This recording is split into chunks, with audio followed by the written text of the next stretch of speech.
প্রভু অনেক দিন হয়েছে এই জমিনের ভিতরে আল্লাহ বৃষ্টি হয় না। ওগো প্রভু গো, এই বৃষ্টি না থাকার কারণে খেজুর গাছগুলো শুকিয়ে যাচ্ছে, আমাদের গবাদি পশুগুলো শুকিয়ে যাচ্ছে, আমাদের সমাজের মধ্যে গাছ তৃণলতা জন্মায় না, আমাদের সমাজের ভিতরে কুয়াগুলো শুকিয়ে যাচ্ছে, আমাদের নদীর পানিগুলো শুকিয়ে যাচ্ছে।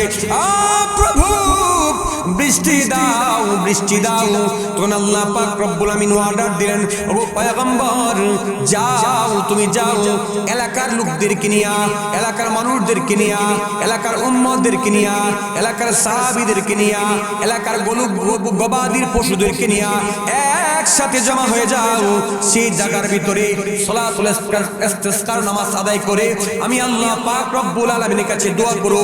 আমি আল্লাহ পাক রব্বুল আমিন যদি দোয়া কবুল করি, তাহলে বুঝবা আমি আল্লাহ পাক রব্বুল আমিন ওই আকাশ থেকে তোমাদের জন্য বৃষ্টি বর্ষণ করে দিব। এই কথা বলতে দেরি হযরতে মূসা আলাইহিস সালাতু ওয়াস সালাম সমস্ত এলাকার ভিতরে ঘোষণা করে দিলেন, এই আমার উম্মতরা শোনো, তোমরা যাও প্রত্যেকেই তোমরা গবাদি পশুকে নিয়া, তোমরা পশুরা তোমরা একত্রিত হয়ে যাও।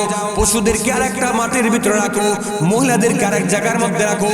রাইকা যখন নামাজ আদায় করে পয়গম্বর মূসা আলাইহিস সালাতু ওয়াস সালাম দোয়া করতেছেন, এমন সময় আল্লাহ পাক রব্বুল আমিন হযরত জিবরাইল আলাইহিস সালাতু ওয়াস সালামকে পাঠায় ডাক দিয়ে বলেন, আরে জিবরাইল যাও যাও, পয়গম্বর মূসার কানে কানে তুমি বলে দাও, এই ময়দানের ভিতরে এমন একজন গুনাহগার আছে, যে গুনাহগার জিন্দেগিতে কোনোদিন আমি আল্লাহ পাকের হুকুম পালন করে নাই, জিন্দেগিতে কোনোদিন নামাজ আদায় করে নাই, জিন্দেগিতে কোনোদিন রোজা রাখে নাই, জিন্দেগিতে কোনোদিন হজ আদায় করে নাই, জিন্দেগিতে কোনোদিন ওই আল্লাহর বান্দা এতিম মিসকিনকে দান করে নাই, জিন্দেগিতে কোনোদিন মিসকিনকে খাওয়ায় নাই, জিন্দেগিতে কোনোদিন হুজুরদেরকে সালাম দেয় নাই, জিন্দেগিতে কোনোদিন নবীদেরকে সম্মান করে নাই।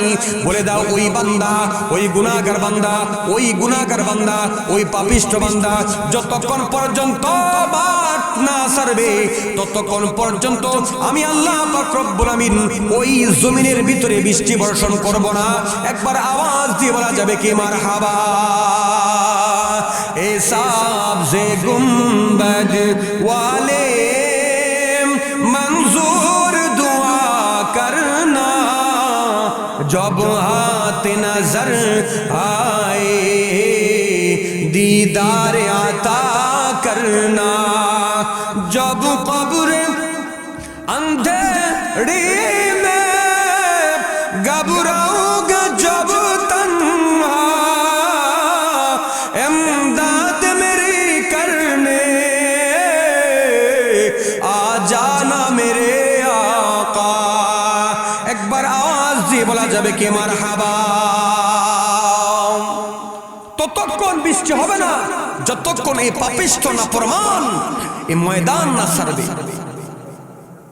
এবার সে চিন্তা করতেছে, পয়গম্বর মূসা ছিলেন রাগী নবী, শ্বেতা নবী, অত্যন্ত রাগী মেজাজের নবী ছিলেন। সমস্ত নবীদের মধ্যে আল্লাহ পাক 100 লক্ষ নবী রাসূল কমবা বেশি প্রেরণ করেছেন, সবচেয়ে রাগী নবী ছিলেন মূসা আলাইহিস সালাতু ওয়াস সালাম। এক স্তর দিয়ে মূসার ফেরাউনের তার যে কাজের ছেলে ছিল, এক স্তর দিয়ে মেরে ফেলছে, একটা স্তরে দিছে, এমন রাগী নবী ছিল। তখন আল্লাহ পাক রব্বুল আলামিন যখন অর্ডার দিলেন, এই মূসা এই ময়দানের মধ্যে যতক্ষণ পর্যন্ত পাপিষ্ঠ না উঠবে ততক্ষণ পর্যন্ত আমি আল্লাহ পাক বৃষ্টি বর্ষণ করব না। মূসা রাগে মেগে তিনি দাঁড়িয়ে বলেন, এই আমার সমাজের কওমের লোকেরা, তোমাদের মধ্যে এখানে কে আছে যে জিন্দেগি ভর আল্লাহর নাফরমানি, আল্লাহর পাপিষ্ঠতা, আল্লাহর অবাধ্যতা আচরণ করে আসছো, এক্ষুনি ময়দান থেকে চলে যাও। যদি চলে না যাও, আমি তো নবী, আমি আল্লাহ পাক রব্বুল আমিন তোমার নাম ধরে আমি জিবরাইলের মারফতে তোমার নামটা জেনে তোমাকে এই মাহফিল থেকে, মজমা থেকে, এই গোত্র থেকে, এলাকা থেকে, কাতার থেকে, ময়দান থেকে তোমাকে ধরে আমি মূসা এখান থেকে তোমাকে বের করে দিব। স্বেচ্ছায় বের হয়ে যাও। কানায় তো মনে মনে জানা যে এই কাজটা আমি করছি আর কেউ করছে না। এবার বিপদে পড়ছে কিনা, কেমন বিপদ, কত বড় বিপদ। এখান থেকে না উঠলে বৃষ্টি বর্ষণ হবে না, আর উঠলে তার সম্মান ইজ্জত থাকবে। কারণ সারা জীবন আকাম কুকাম যাই কিছু করছে মানুষের জানে না, আজকে কিন্তু ধরা খাইছে, আজকে কিন্তু কি নাই, উপায় নাই, উপায় নাই। এখন রাস্তা একটা, কি প্রভুর দরবারে ছাওয়া। কেমন? যদি মন থেকে তওবা করা হয়, মন থেকে তওবা করা হয়, তাহলে তওবাটা কবুল করেন কে? আল্লাহ পাক কবুল করেন। আরেকবার হযরতে ওমর রাদিয়াল্লাহু তাআলা আনহু তিনি রাস্তা দিয়ে যাচ্ছেন, এক যুবক মদ খেয়ে খেয়ে আসতেছে। তখন উমর তো এমন ছিল, যে উমর যে রাস্তা দিয়ে হাঁটতো, শয়তান 40 দিন পর্যন্ত সে রাস্তা দিয়ে আসার সাহস তার হতো না। আল্লাহু আকবার। তো ওই যুবক যখন আসতেছে মদ খেয়ে খেয়ে, তখন সামনে উমর, তখন যুবক তো ঠাট্টে মারে দাঁড়িয়ে গেছে। আল্লাহ, আজকে যে উমর সামনে পড়ছে, তো জিজ্ঞেস করবে তোমার হাতে কি, মুখ থেকে মদের গন্ধ বের হবে। যেমন যারা পান খায় একটা জর্দার গ্রান বের হয় না, কথা কয় না। যারা বিড়ি খায়, বিড়ির একটা সুগ্রান, সুন্দর একটা গ্রান বের হয় না, কি সুগ্রান, মধুময় গ্রান, যে গ্রান মনে চায় যে সে গ্রানের মাথাকে সুমা মারি, কথা কন ঠিক কিনা? এত মধুময় গ্রান বের হয়। তো ঠিক তদ্রুপ মদেরও একটা গ্রান আছে, সেই গ্রান যখন বের হবে সে চিন্তা করতেছে আজকে খবর আছে। তখন সেই যুবক আল্লাহকে বলে, প্রভু, সারা জীবনভর মদ খেয়েছি, অন্যায় করেছি, অপরাধ করেছি, আজকে যে মদের বোতল হাতের মধ্যে নিয়ে উমর রাদিয়াল্লাহু তাআলা আনহু সামনে দিয়ে হাঁটতেছি, সামনে আমার উমর দেখা যায়।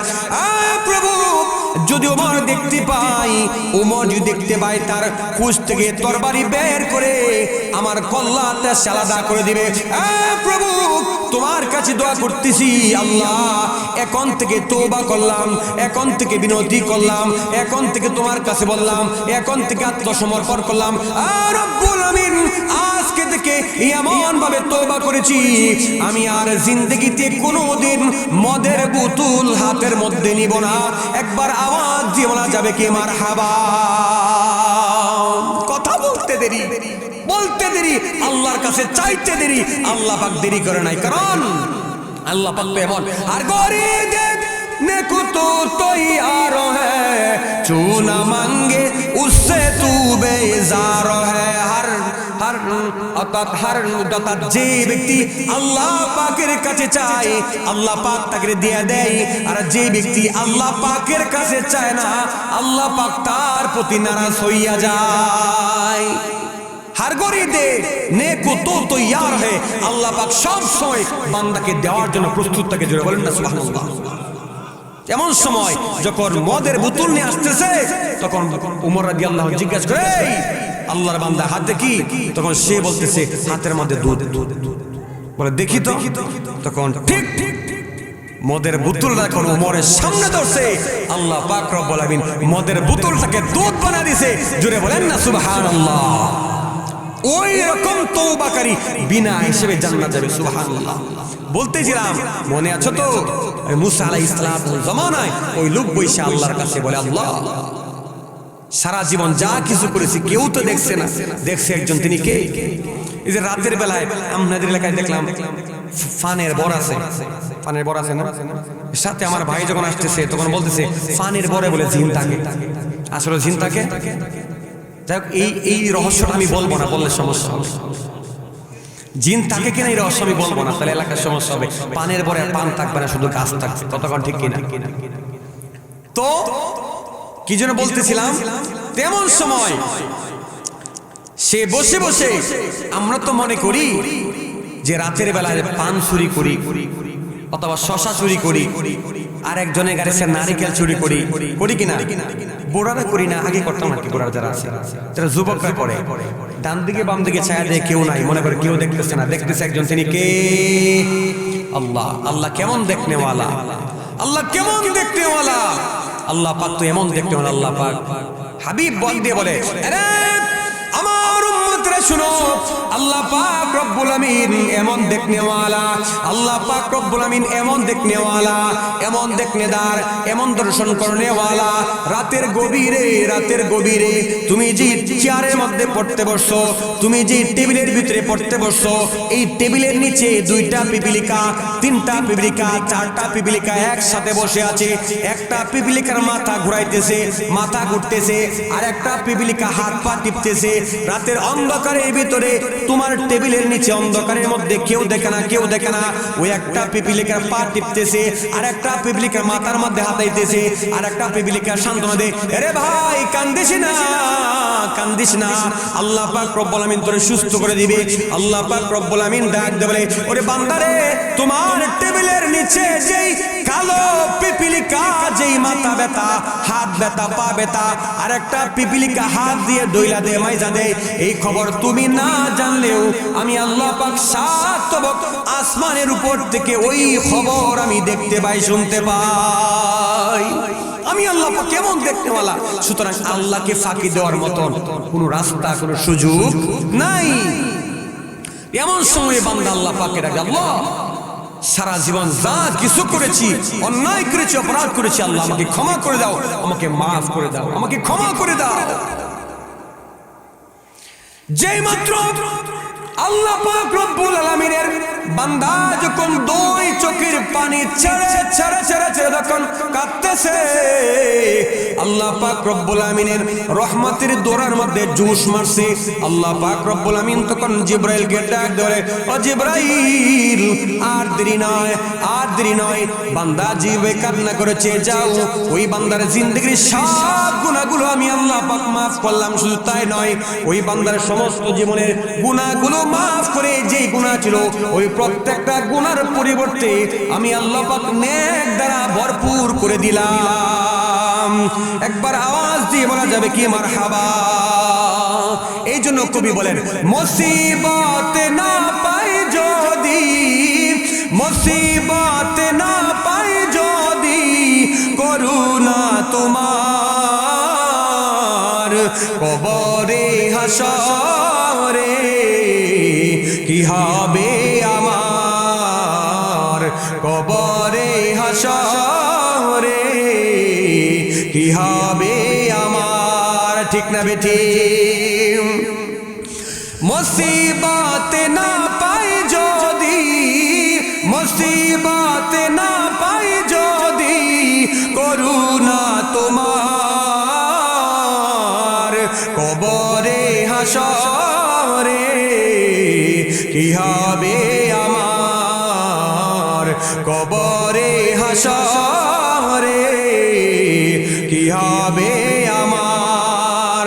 আছি গো ডুবে আমি পাপেরি সাগরে, না জানি কি হবে ওপারে হাসরে, তোমারি সুপারিশ বিনে, তোমারি সুপারিশ বিনে কেমনে হব পার, কবরে হাসরে কি হবে আমার, কবরে হাসরে কি হবে আমার। একবার আওয়াজ দিয়ে বলা যাবে কি ঠিক কিনা? কার সুপারিশ দরকার? আল্লাহ পাকের, রাসূলের সুপারিশ, আল্লাহ পাকের ওয়াদার কথা কোন ঠিক কিনা? এমন সময় ওই যুবক বান্দা করে এইভাবে কান্না শুরু করে দিয়েছে। এমনি মুসা আলাইহিস সালাতু ওয়াস সালাম তাকায় দেখতেছে আসমান থেকে গড়গড় করে শব্দ আসতেছে। সুবহানাল্লাহ। যেই মাত্র মুসা আলাইহিস সালাতু ওয়াস সালাম আসমানের চতুর্দিকে তাকায় দেখতেছেন, গড়গড় করে আওয়াজ করতেছে। আমরা বলি দিনে ডাকতেছে, এটা দিনের ডাক নয়, নয়, রাত ফেরেশতার গর্জন, রাত ফেরেশতা যখন আকাশের ভিতরে মেঘমালাগুলোকে বাড়িয়ে বাইরে যখন হাঁকায় নিয়ে যায়, এই বাড়ির আওয়াজগুলো একটা খণ্ড যখন মেঘের খণ্ড আর একটা সঙ্গে টক্কর খায়, ঢুস খায়, তখন জিলকি বলে, আমরা জিলকি বলি, বা একটা জিলিক মানে এইগুলা হয়। যখন রাত সব ফেরেশতা শব্দ করতেছে, আওয়াজ করতেছে, তখন মূসা আলাইহিস সালাতু ওয়াস সালাম আল্লাহ পাক রব্বুল আলামিনকে ডাক দিয়ে বলে, ও প্রভু, বলছো কি আর করলা কি? বলে কি বললাম, কি করেছি? বলে বলেছো যতক্ষণ না পর্যন্ত এই ময়দান থেকে ওই গুনাহগার না উঠবে ততক্ষণ পর্যন্ত তুমি বৃষ্টি বর্ষণ করবে না।